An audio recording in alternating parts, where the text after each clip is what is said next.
Hello दोस्तों। आज हम इस वीडियो में देखेंगे भगवान गौतम बुद्ध के जीवन के बारे में।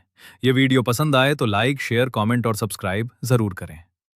एक राजकुमार जिसके पास सब कुछ था, शाही महल, धन दौलत, सुख सुविधाएं, लेकिन फिर भी वो खुश नहीं था। ये कहानी है गौतम बुद्ध की, जिनका जन्म हुआ था लुम्बिनी में। उनका नाम था सिद्धार्थ। जन्म के समय ही एक भविष्यवाणी हुई थी कि ये बच्चा या तो एक महान राजा बनेगा या फिर एक महान संत। उनके पिता चाहते थे कि उनका बेटा राजा बने, इसलिए उन्होंने सिद्धार्थ को हर दुख से दूर रखा। महल के अंदर सिर्फ खुशी थी, ना कोई बीमारी, ना कोई बुढ़ापा, ना कोई मौत। सिद्धार्थ को दुनिया का असली सच कभी दिखाया ही नहीं गया, लेकिन एक दिन सब कुछ बदल गया। सिद्धार्थ महल से बाहर निकले और उन्होंने पहली बार देखा एक बूढ़ा आदमी, कमजोर, झुका हुआ, चल भी नहीं पा रहा था। सिद्धार्थ ने पूछा, ये क्या है? उन्हें बताया गया, ये बुढ़ापा है। हर इंसान को एक दिन ऐसा होना पड़ता है। सिद्धार्थ चौंक गए। फिर उन्होंने देखा एक बीमार आदमी दर्द से तड़पता हुआ। फिर उन्होंने देखा एक मृत शरीर। और तब उन्हें समझ आया कि जीवन सिर्फ सुख नहीं है, इसमें दुख भी है। और यही सवाल उनके मन में बैठ गया। अगर हर इंसान को दुख सहना है, तो इस जीवन का असली मतलब क्या है? उस रात सिद्धार्थ सो नहीं पाए। उन्होंने फैसला लिया कि वो इस सवाल का जवाब खोजेंगे। और फिर एक दिन उन्होंने सब कुछ छोड़ दिया, राजपाट, परिवार, सुख सुविधाएं, और निकल पड़े सत्य की खोज में। ये घटना इतिहास में जानी जाती है महाभिनिष्क्रमण के नाम से। अब सिद्धार्थ एक साधु बन चुके थे।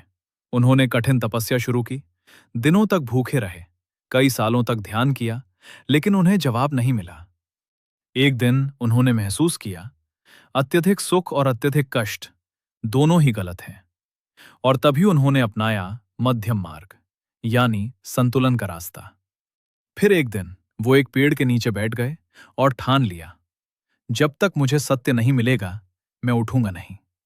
वो पेड़ था बोधि वृक्ष। कई दिनों तक ध्यान करने के बाद आखिरकार उन्हें ज्ञान प्राप्त हुआ, और उसी दिन सिद्धार्थ बन गए बुद्ध, यानी जागृत व्यक्ति। अब उन्हें जीवन का असली सत्य समझ आ चुका था। उन्होंने जाना, जीवन दुख है, और दुख का कारण है हमारी इच्छाएं।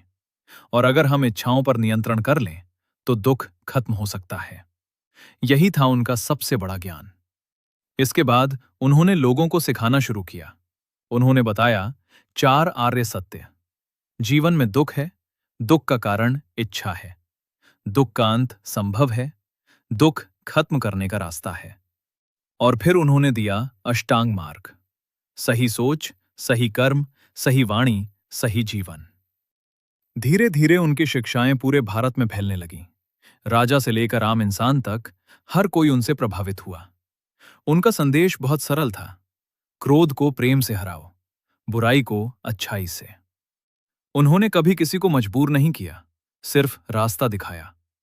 उन्होंने सिखाया, शांति बाहर नहीं, अंदर मिलती है। आज हजारों साल बाद भी उनकी बातें उतनी ही सच हैं। हम आज भी दुखी हैं, तनाव में हैं, भाग दौड़ में उलझे हैं। लेकिन अगर हम बुद्ध की बात समझ लें, तो जिंदगी आसान हो सकती है। तो आज एक छोटा सा वादा करें, हम अपने मन को शांत रखेंगे, हम दूसरों के साथ अच्छा व्यवहार करेंगे, और हम अपने अंदर की शांति को खोजेंगे। क्योंकि असली जीत दूसरों पर नहीं, खुद पर होती है। और यही है गौतम बुद्ध की असली शिक्षा।